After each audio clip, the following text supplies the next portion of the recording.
Thanks in part to Woody Allen's ironic references to it in Annie Hall, Marcel Ophuls' The Sorrow and the Pity probably enjoys a higher profile than its serious subject and approach would warrant in these days dedicated to trivia.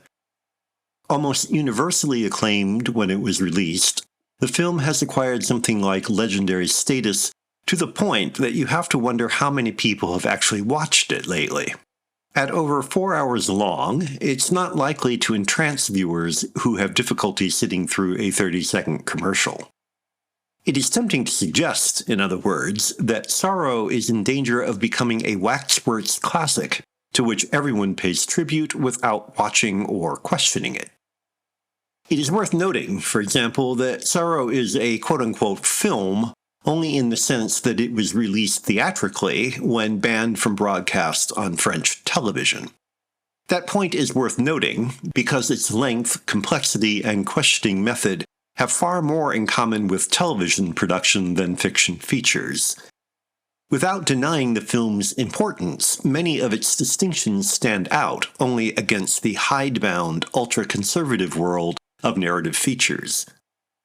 Moreover, much of Sorrow's controversial content today seems less than shocking, in no small part because of its own success in tearing the veil from a dark moment in French history. The central thesis that the French narrative of heroic resistance to the occupation was at best a highly selective myth, at worst an outright lie, today seems little more than common sense. But it is never easy for anyone to confront and destroy a fiction central to identity, least of all national identity. Americans are certainly not in a position to point any fingers. On a purely formal level, the most interesting thing about Sorrow is how Ophuls combines a synoptic overview with intimate detail. Those who had power, like Anthony Eden or Pierre Mendès-France, provide the political and military context, while little guys fill in every details with amusing, tragic, and ironic anecdotes. Even the people at the top recount engaging stories that bring the past to life in unexpected ways.